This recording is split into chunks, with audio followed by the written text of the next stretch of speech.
Welcome everyone to NRBP's webinar today on hosting a dynamic and impactful webinar.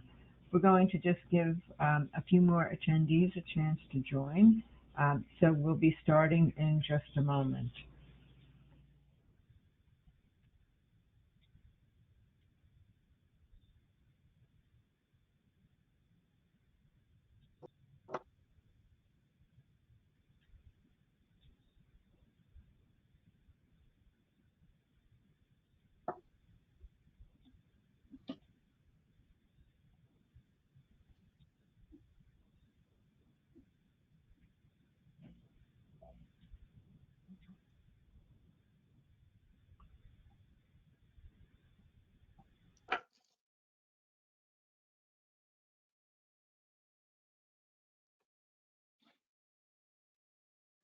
All right, good morning everyone. I'm Barbara Kaufman, Executive Vice President and COO at Newark Regional Business Partnership, and I'm really delighted to welcome you all to our webinar on hosting a dynamic and impactful webinar.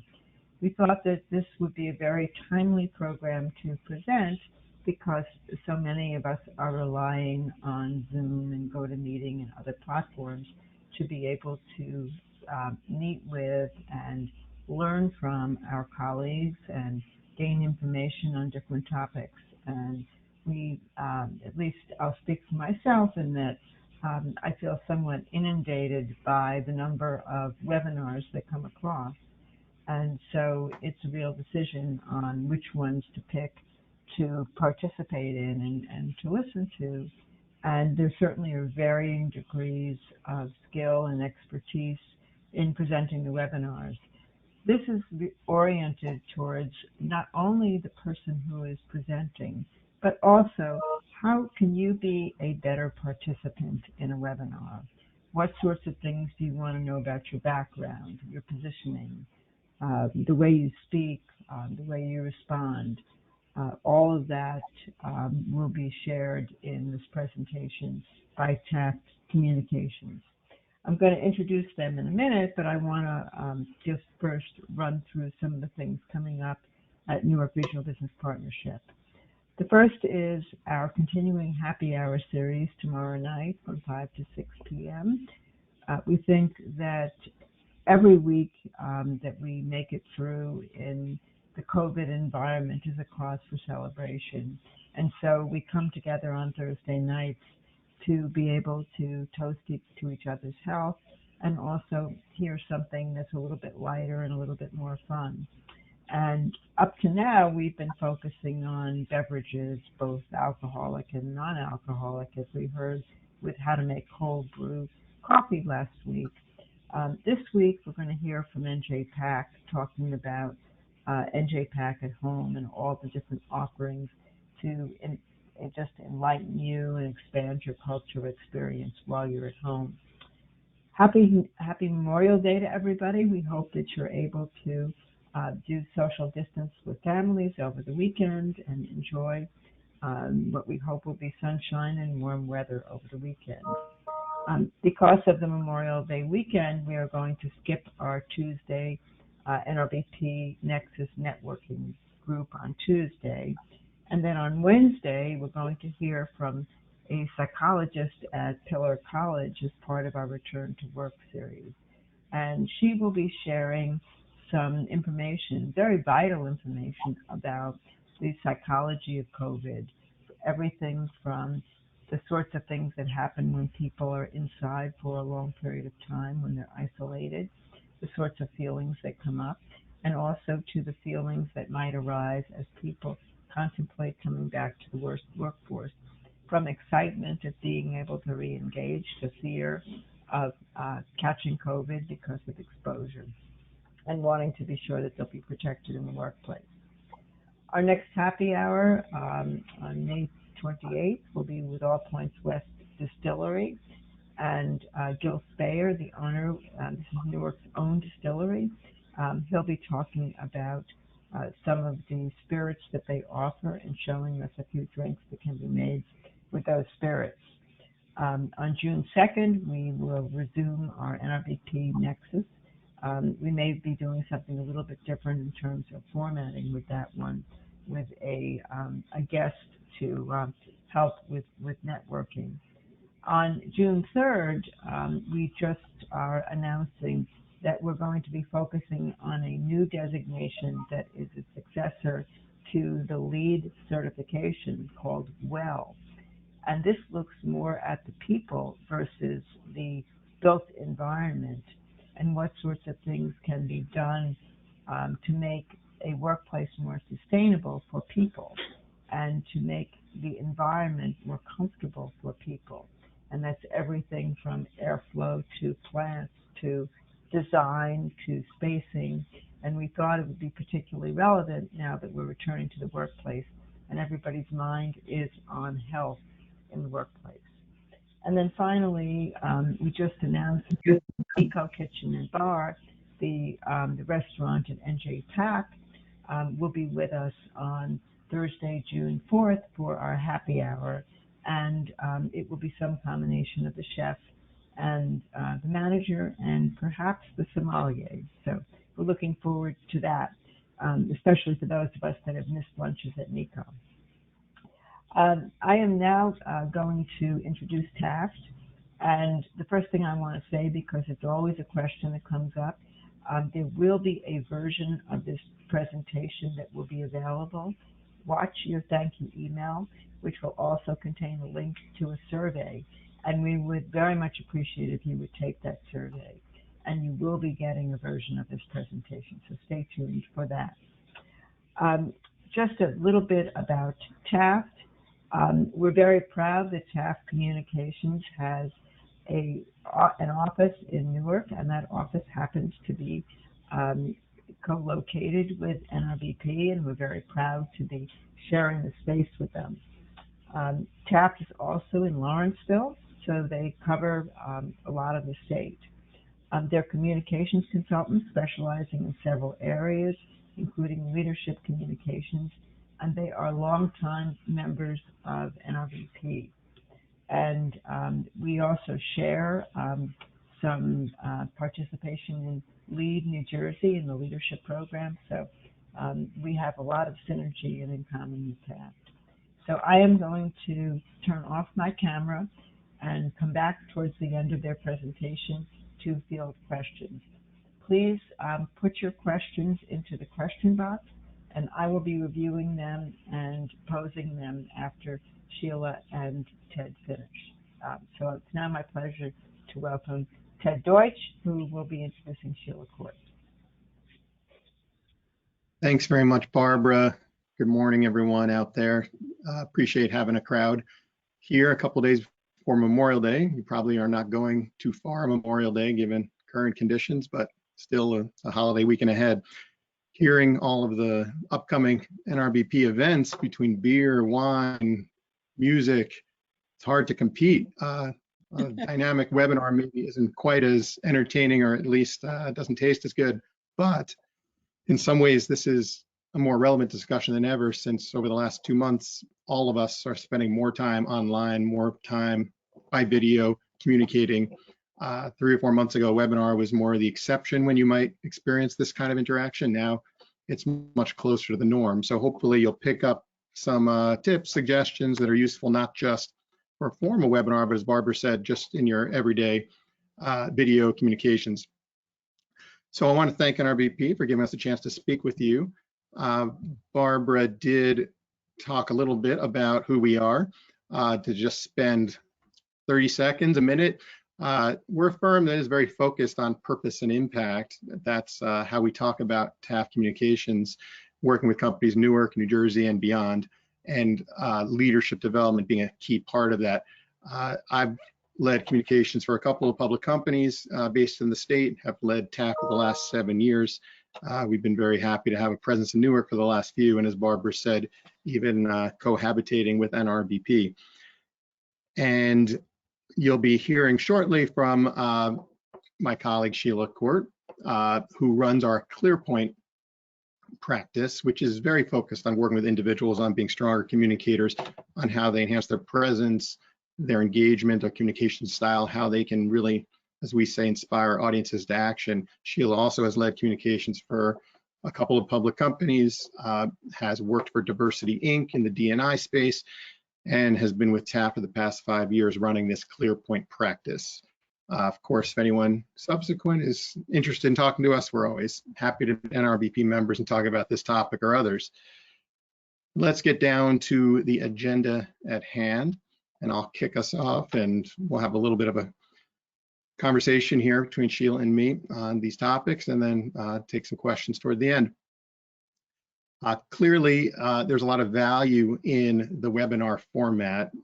Have a pretty big focus here on B2B versus business to consumer.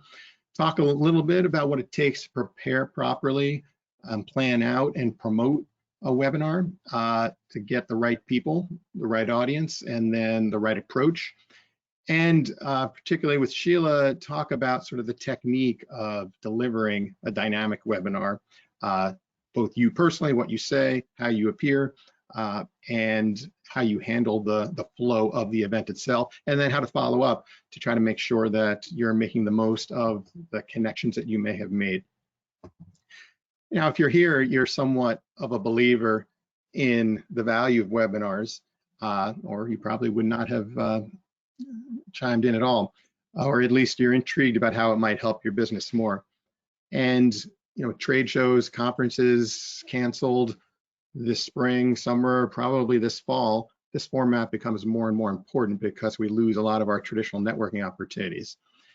And at the end of the day, webinars help sell products and services, establish credibility, promote offerings, increase brand awareness, expand your audience, your contact list. And at the end of the day, it's a cost-effective way to market, much more so than many others that involve more traditional in-person interactions or paid advertising. Of course, the question is, why do you need to do this in the first place? And we'd say there are kind of three primary areas or rationales for having a webinar. You've got information that you want to share with a targeted and usually pretty niche audience. That may just be general. It may be because you're very short term looking to generate business leads for your company, and you may have limited ways to reach that audience. And today, more than ever, as I said, there are more limits. You just like making decks and talking to people, probably that's not the rationale for doing it. And why are people coming? Well, presumably it's a topic that's important to them. They're looking to pick up a new skill. They're looking to pick up new information. They want to have some interaction with the presenter, or at least the basis for interaction subsequent to the event. They're just looking to kill time? Well, probably not. So you want to try to make this as valuable for those folks as possible. We'll talk about in some cases, they may be very specifically interested in a product you're selling, but you can't assume that's always the case. It may be much more about information than product. So we want to talk a little bit about preparing. You've decided, hey, this is a tool that I want to use, a channel that I want to explore. How do I go about conceiving of creating, preparing for a good webinar? So a first question is going to be about hosts and co-presenters or guests, panelists. A webinar can be one or two people, a few, not unlimited. And you're going to think about how to promote it and what that presentation itself should look like. Another piece that we're not going to get into in any great detail is what tool to use, what platform. Some of the traditional is maybe the wrong word, some of the more customary tools that you're using just for your everyday video conferencing, Zoom, Teams, Skype, they can be used for webinars, particularly if it's a smaller group, but they're not designed specifically for that purpose. And there are lots of other tools like this one, GoToMeeting, GoToWebinar, Webinar Jam, Webinato, Click Meeting. There are many options, differently priced depending on how frequently you might be doing webinars to explore. But this isn't all about which technology. This is really more about designing, promoting, and approaching your webinar strategy. So who's delivering the message?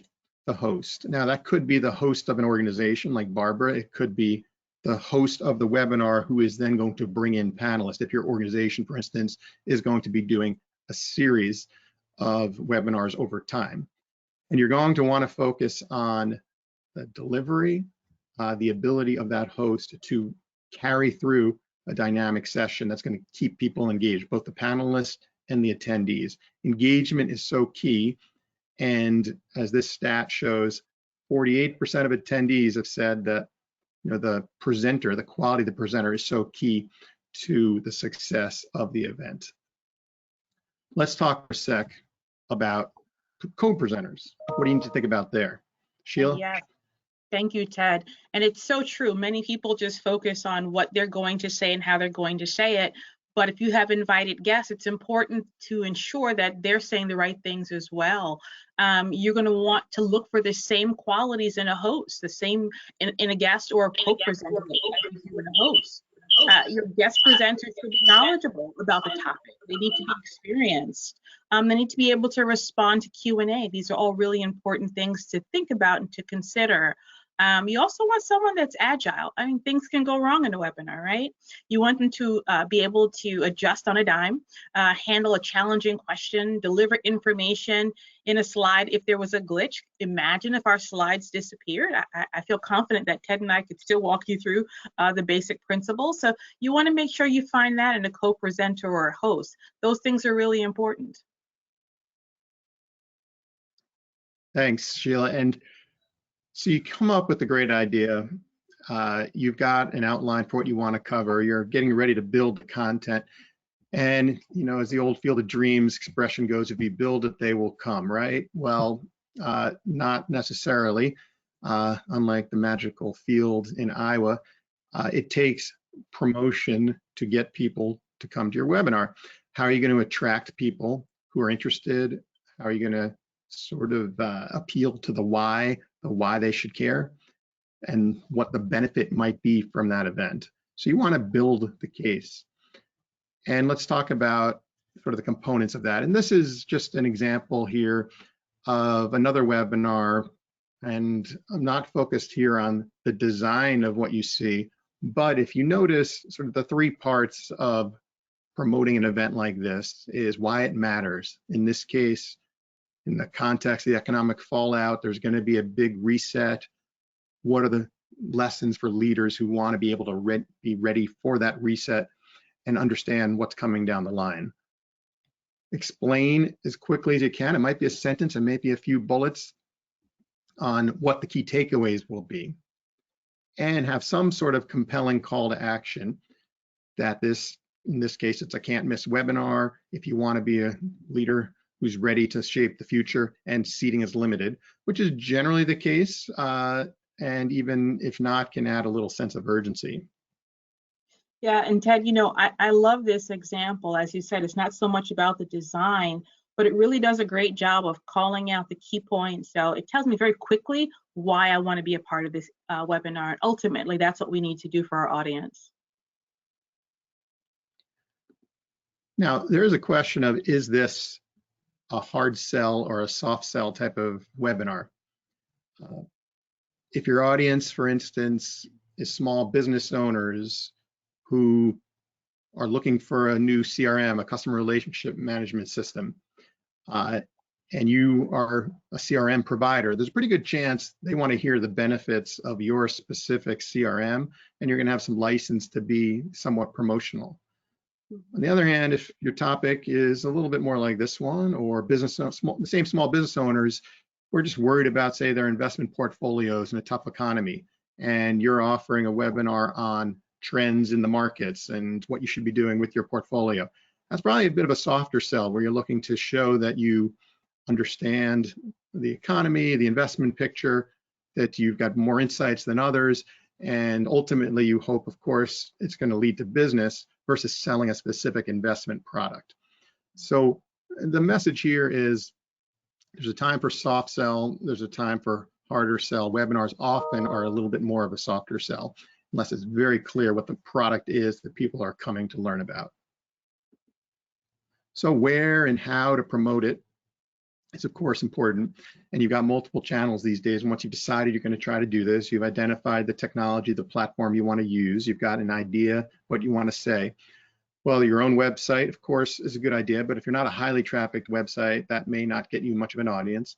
Your social platforms, some of you are probably more out there on social than others, but particularly those with large followings. LinkedIn is a great place to be promoting. That's going to be very helpful. To your clients directly, you have an email list, to potential clients from an email list.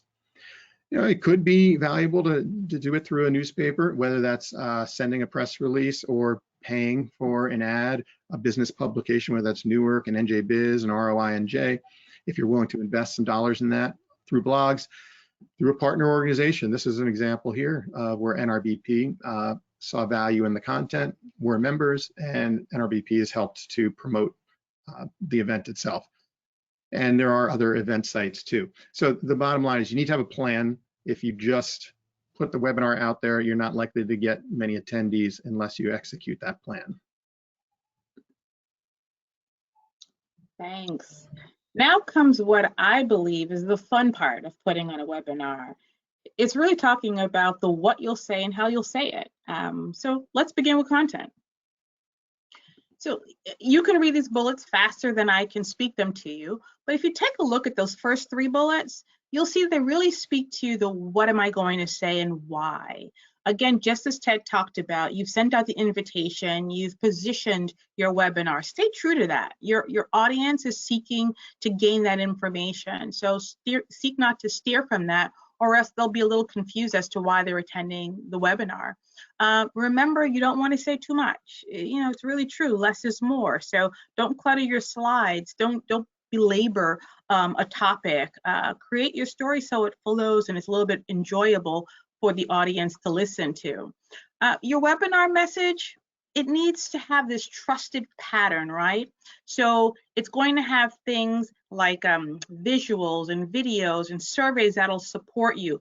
All of those things are really important. They're going to help support what you have to say, not lead what you have to say. Don't depend on your slides.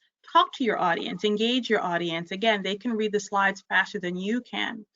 You'll also see that this one bullet, and it's a little long one, but it's so critically important. When you're doing messaging, when you're presenting, whether it's on a webinar, a presentation to your team internally, in front of a conference, tell them what you're going to say. Think your agenda, right? Then tell them your presentation. Then remind them of what you just told them. And that's your recap or your key takeaways. People remember the first thing you say and the last thing you say. So you want to let them know where you're going, and then at the end, you want to tell them where they went. So very important. And if you're presenting with 1 or more people, make sure that they're aligned on your messaging. Tag team your conversation. You know, Ted and I talked about this presentation and kind of the points that we wanted to make here. So that's really important that you coordinate with whomever you're communicating with in your webinar.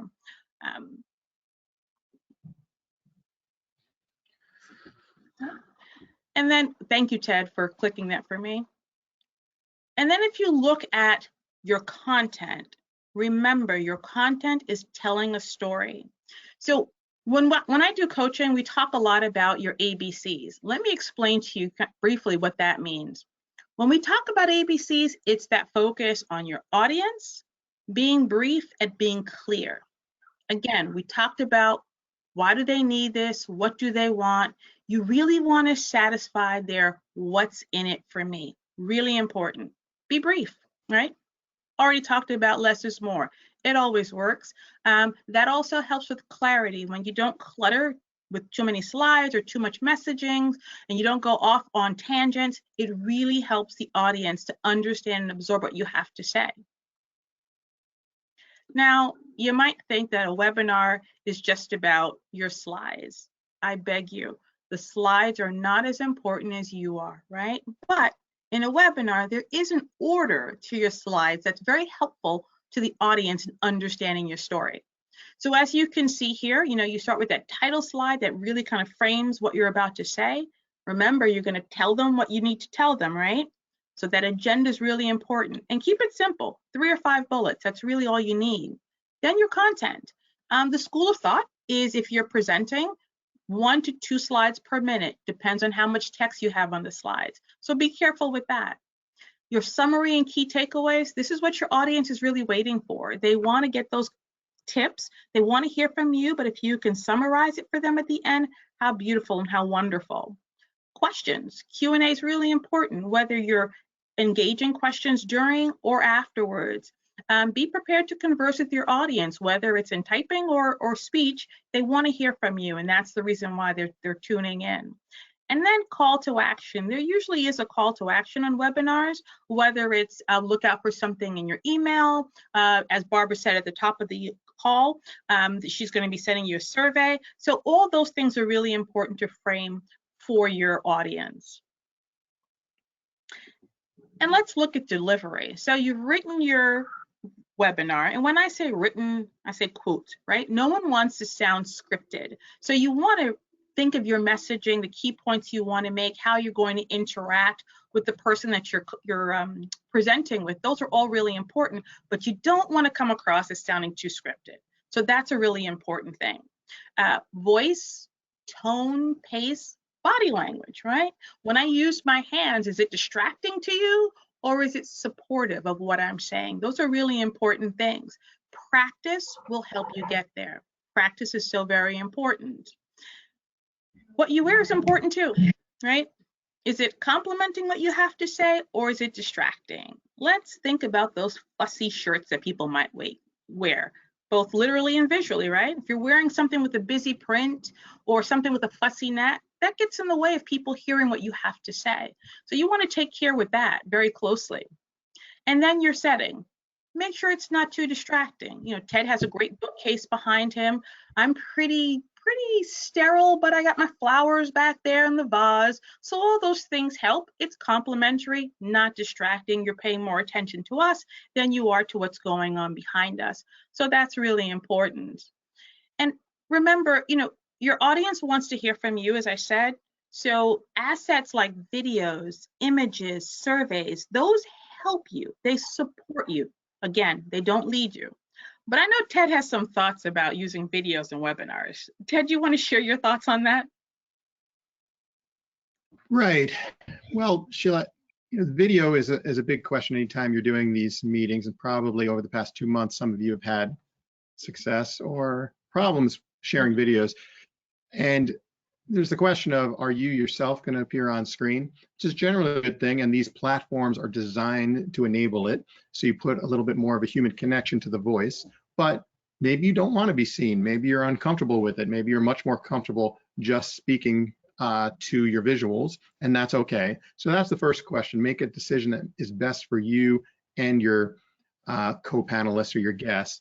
And then, do you need other video elements within the presentation? You'll see 1 or 2 here before we finish. There are pros and cons to bringing in video. I would say in general, people who want to just see other videos, there's plenty of other places to do that. They can spend time on YouTube finding video content themselves. They're mostly here to hear your content, what's original, proprietary to you, hear your voice, see you. So generally, I'd lean against being too reliant on video components.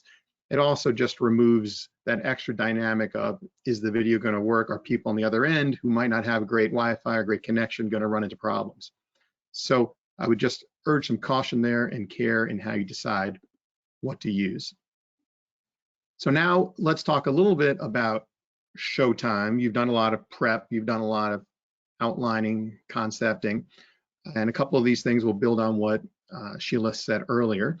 Of course, checking your surroundings, how you engage that audience, and how you leave them informed and or inspired. Sometimes it's all about information. Sometimes you really are trying to inspire them to take an action, whether that's purchasing something new or an action related to whatever your topic is. We may have some nonprofit clients or nonprofit attendees here who are looking to raise money or bring about some sort of issue change through their advocacy. Number 1, I'm going to turn back to Sheila on related to your surroundings and your technology.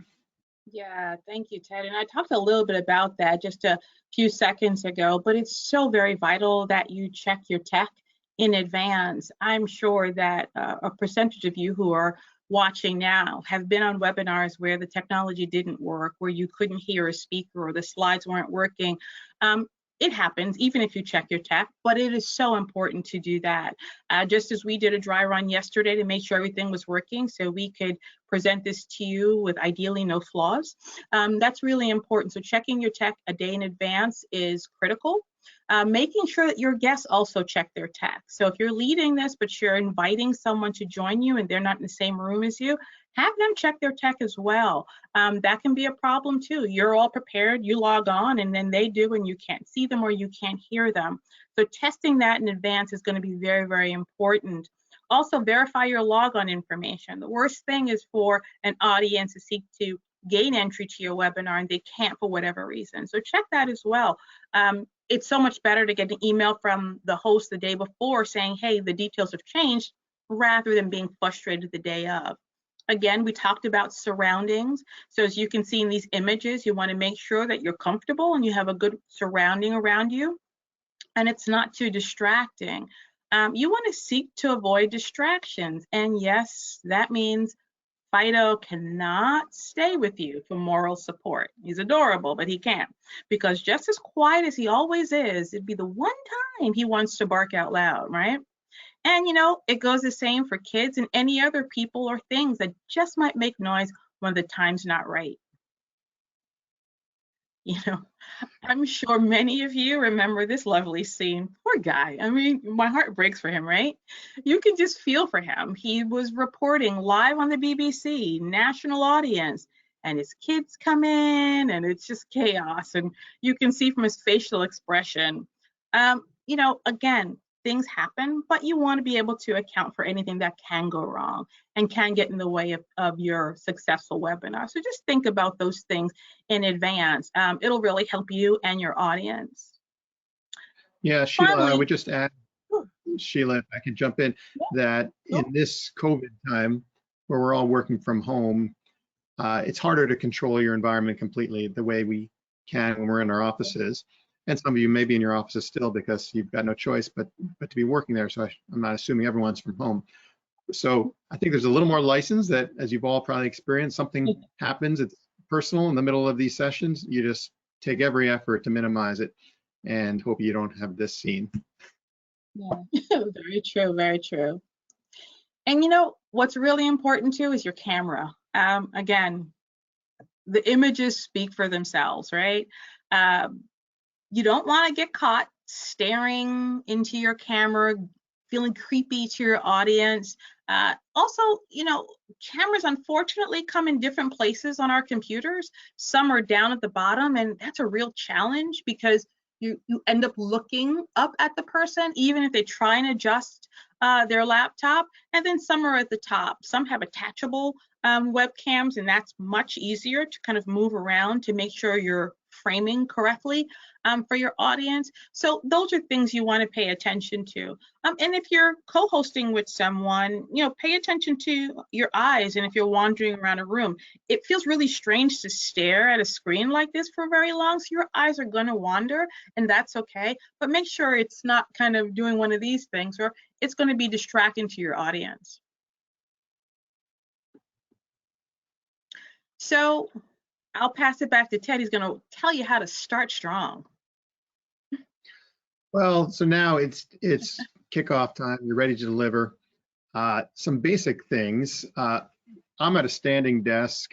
I like to operate that way in general. And when you're doing a phone call or a video conference, I don't know how often you've all tried that, but it does help you sort of get your energy up, whether you're sitting in a very good posture way or standing, you're going to end up projecting and having a little more engagement.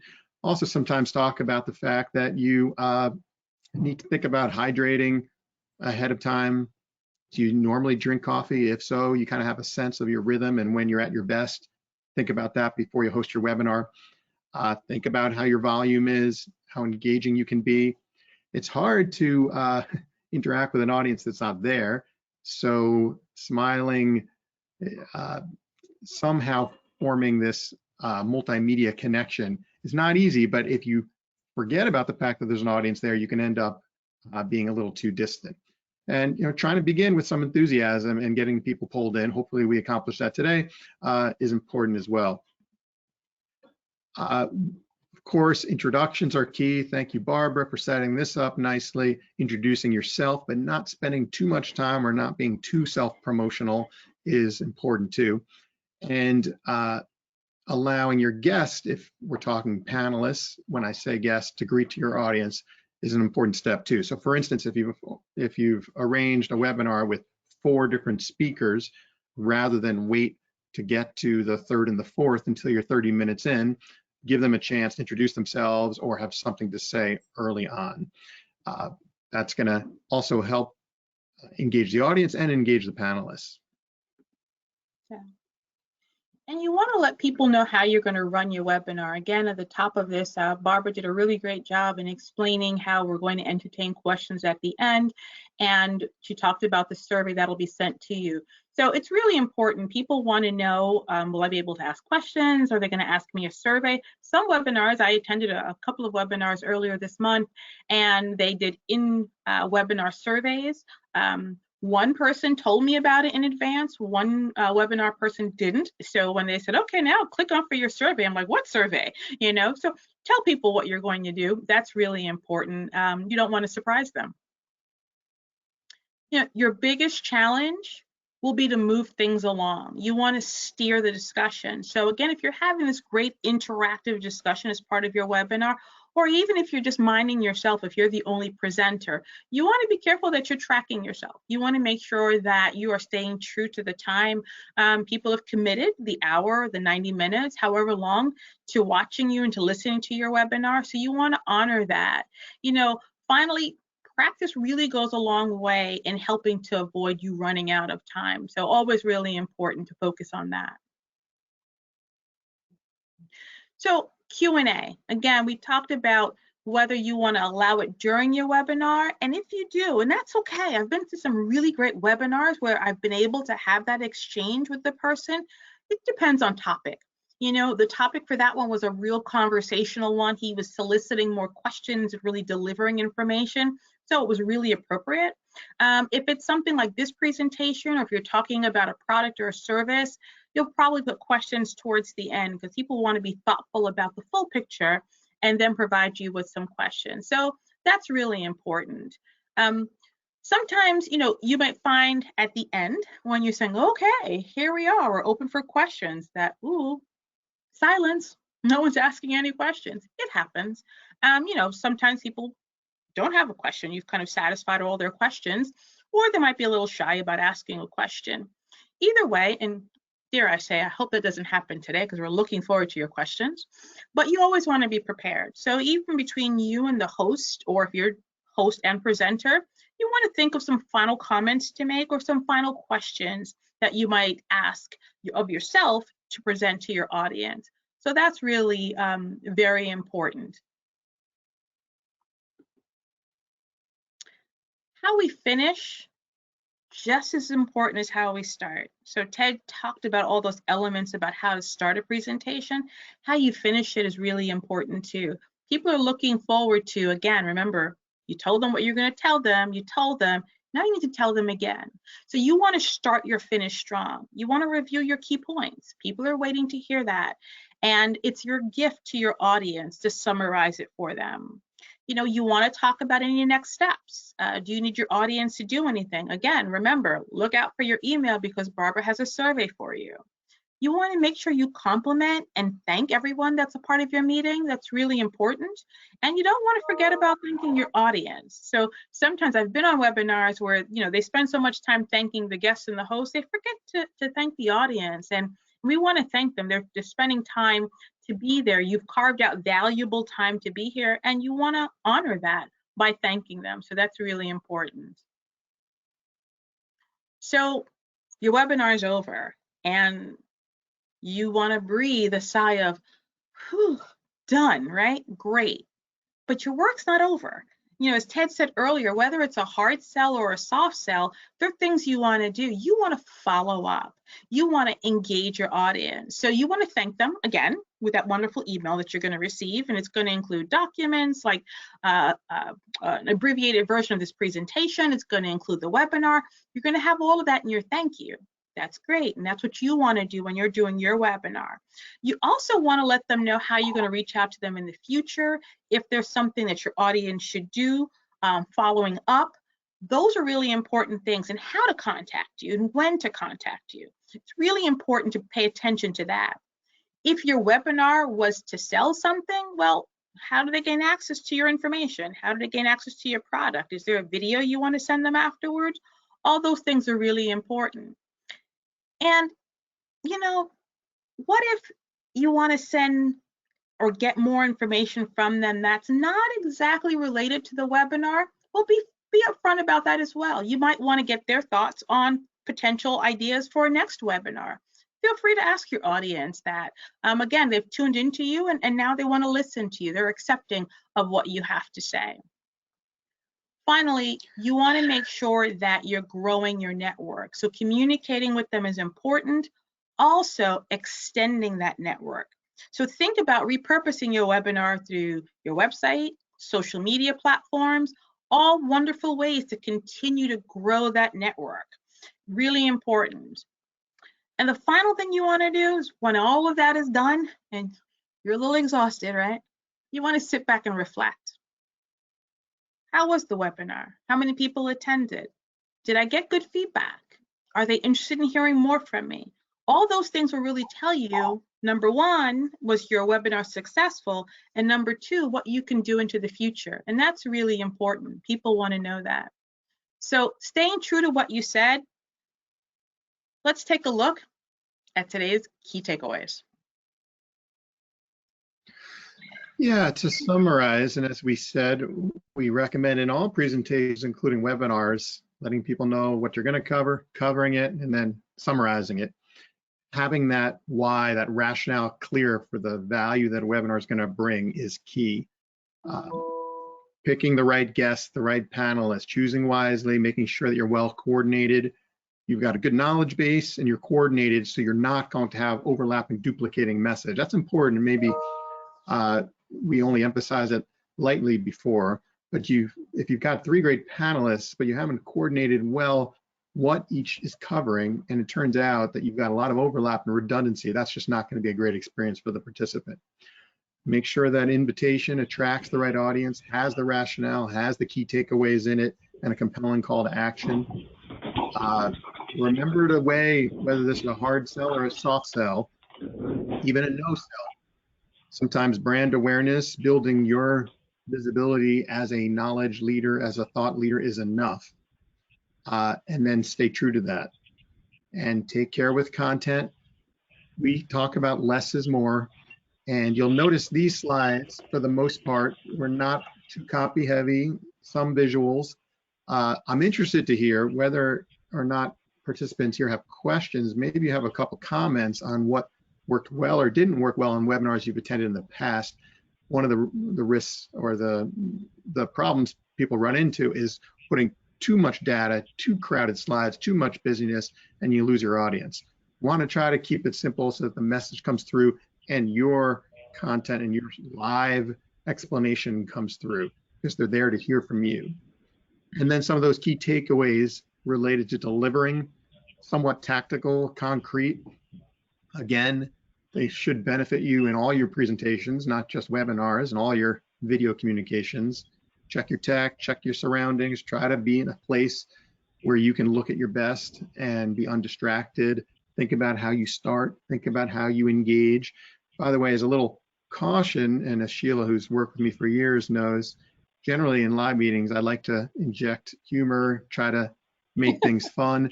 A lot harder to pull off on any video conference, particularly a webinar. Right now, I'm not seeing your faces. I can't read the room, so to speak. So in general, we argue to temper down that inclination for humor, because it can end up backfiring more often. Introductions, explaining the rules of engagement, brevity, managing time, We were told to keep it under 40 minutes, and I've got my clock here that says we're around 37, 38. Have the opportunity for Q&A. Let that be another place to pass along information and allow your participants to share their own information, because a good webinar has a certain level of two-way sharing that goes on. And finish strong and think about the follow-up that matters, the follow-up that's within the guidelines that the host has set up, or that the expectation you've set up. So the fact that you're here doesn't mean you're going to be hard sold by Taft. Absolutely not. This is an information sharing session, and we will also be through social media following up to take advantage of it ourselves. So those are some of the things we hope you took away from this. And we're very interested to either take your questions or hear some of your experiences about what has worked well, what hasn't, maybe what's frustrated you in delivering your own webinar. So I'm going to turn it back over to Barbara. Thank NRBP for giving us the chance to share some thoughts with you. Thank my co-pilot here, Sheila. And as she reminded me, to thank all of you for taking some time out today. Thank you. So Barbara, over to you. Thank you very much, Ted and Sheila. That was very, very informative, and I think some very useful tips, not only for our audience, but also for NRBP as we build out our webinar series. This was all new to us 2 months ago, and we're learning as we go. And the technology is one of those hurdles that we've had to mount.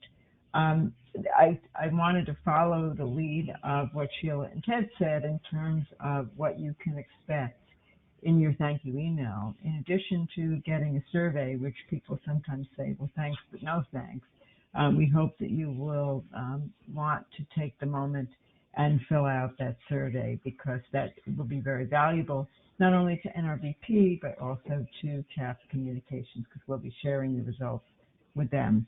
So we really do hope you'll fill that out. But also, for your benefit, there will be a link to, as I said in the beginning, the revised presentation and also the recording of this webinar.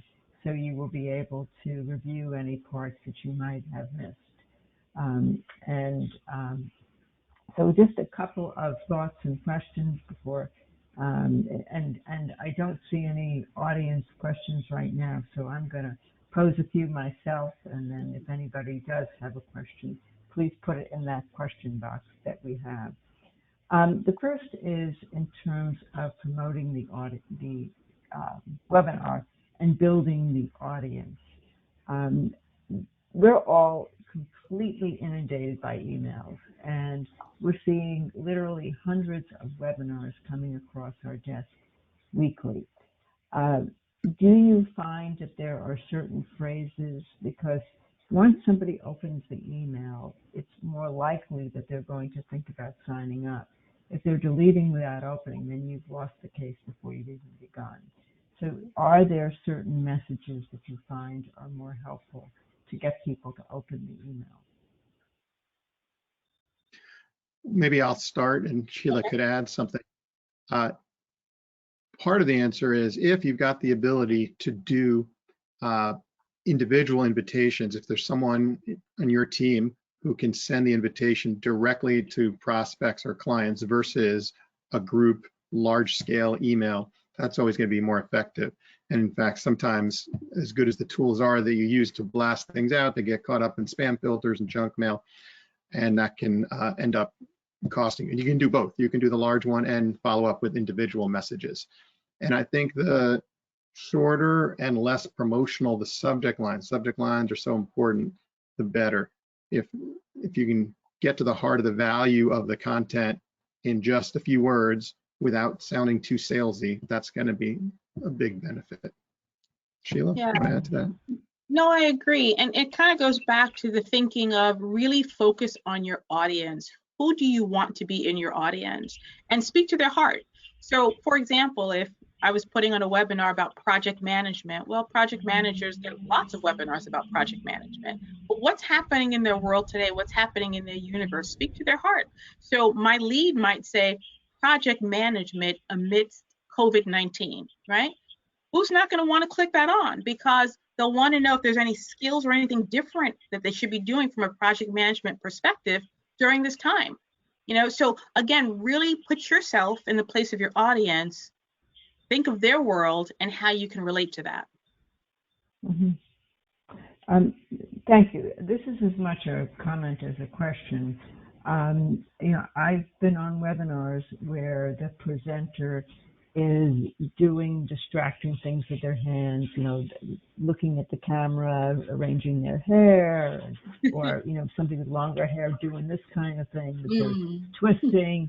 And so I think that as a presenter, you really have to be mindful, and especially if you are from a culture that does a lot of this, that it starts to be distracting when there's a lot of hand movement going on in the background of the screen.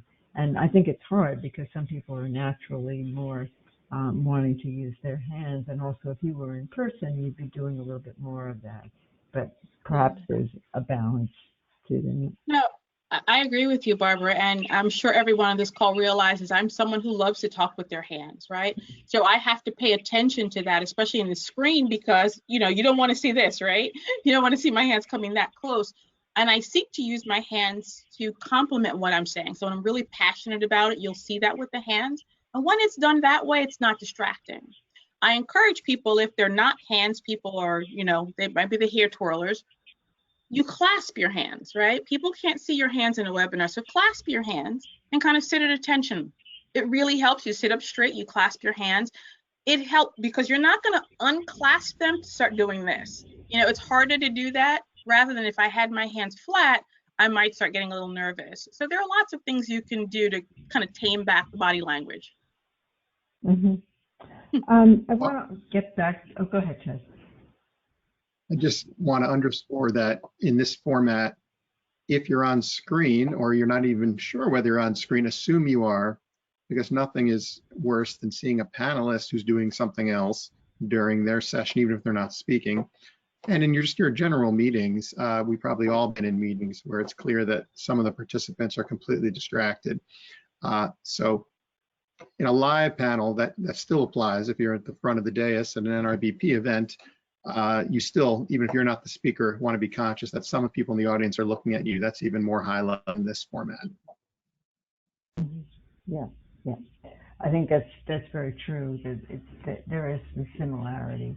I think something else that you talked about, the brevity and clarity, is particularly important in a webinar. That the attention span, somebody staring at the screen for an hour, that their attention span starts to wane, and we're getting very close to the end of what I think will be tolerance of our audience, who have been very patient and hanging in there with us. Just wanted to touch on one other point, and that is, well, actually two other points. In terms of marketing on platforms, you mentioned LinkedIn as a platform that's good for marketing. Are you finding that Instagram is also a good platform? Twitter, what sorts of things are you finding in terms of those other platforms? Yeah, it's a good question. And part of the answer is it depends on your audience and who you're trying to attract. Instagram, while it's becoming more ubiquitous, still tends to attract more of a younger demographic. And you are targeting a younger demographic and you don't use Instagram, it's at your own peril. Whereas if your core audience maybe is 30-somethings and up, Facebook, LinkedIn, Twitter are going to be more where you want to spend most of your energy, or even some of your paid advertising. Particularly for professional services, B2B, we think that LinkedIn is a great option, and you can really target any promotional dollars in a very pointed way. So, but Instagram certainly getting bigger. TikTok over the last 3 months is now the biggest platform, but of course, that's if you're targeting teenagers. If anyone's a teenager in the house, you're well aware of TikTok. One question that just did come in from the audience, and then I want to turn it over to Chip to close, because we are very near the end of our time. The question is, again, a little bit about where do you look, because when there's a gallery like there is, the tendency is I'm going to look up to see Ted, or I'm going to look to see Sheila, and when I do that, my eyes are moving away from the camera. And actually, I'll admit, for me, I haven't quite figured out where my camera is and how to look to the camera. And I'm also trying to read the other screen to read the questions. So, my eyes may jump around a little bit as I try to look at, what I think I should be looking at. But the question from the audience has to do with, should you be just staring at the screen, or should you be looking at the other people in the gallery, especially if there's, multiple people in the gallery? Yes, I think there's a natural tendency for your eyes to follow the voice. So when you're speaking, Barbara, because your photo is a little further down, my tendency is to kind of look down as if I'm looking at you. But you really want to play to the camera, right? And not to the people who are speaking. So find that center. So my camera is at the top of my laptop, and there's like a little red button. I have a little slide that goes there. So I remind myself, if I'm not looking at that red button more often than not, I'm in trouble, right? So my eyes might naturally wander. I'm human, right? So I'm looking around a little bit, but I want to make sure I go back to that red button and I focus in a nice way. Remember those images I showed you. You don't want to be like this. You don't want to creep people out. You want to sit back in a way, but go back to your target. Find that little red button or little tab you put next to your camera and remind yourself, if I'm not looking at that more than less, I'm having a problem. Okay. The last thing I want to say is that from listening to this, I think one of the things that could be a good follow-up is to do a presentation on how do you host a gala virtually, because a number of our organizations are facing the decision about whether or not to hold a gala. So I'm going to be thinking about the possibility of putting together a webinar on that topic. We've got about 10% of our members in nonprofits that are looking at whether or not they're going to be able to hold their gala, or how do you do a hybrid gala where you have some people in the room and some people but I do welcome in your feedback. Please do email me with topics for additional webinars that you're interested in hosting with us, as Taft has done today. So with that, I'm going to turn back to Chip, and I will read the screen. Thanks so much. Thanks, Barbara. Thank you, Ted and Sheila, for sharing with us today. And it's funny, I had a lot of trouble getting on this morning. I was on a board meeting in a Google Hangout, and I had trouble logging in. So fortunately, though, I knew I wouldn't be on till the end. And you've really shared with us some new things, some really good reinforcement of things that we need to continue to do. And I know that this is not something that is going away, and we just need to get better and better at these kinds of presentations. And with your help, you held the audience throughout the hour. So certainly the content was invaluable for our audience today. So thank you. As we were, I know Barbara went over our programs at the beginning of this, and we'd love to have you join us for our happy hour tomorrow evening with NJ Pack.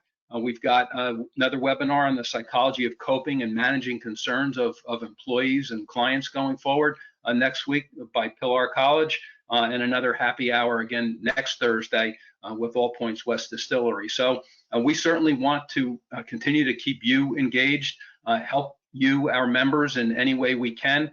And we do it in part through presentations like this and a lot of behind the scenes phone calls and emails for introductions and steering people towards resources. And we'll continue to do that as well. So with that, I will say that we did fail one cardinal rule that you presented, and that was finish strong. And I was the finish, so we flubbed that. We'll have to work on that for the next time. But with that, Sheila and Ted, thank you again. We look forward to seeing you all very soon. Stay well. Take care. Thank you. Thanks, Chip. Bye-bye. Thanks, everyone.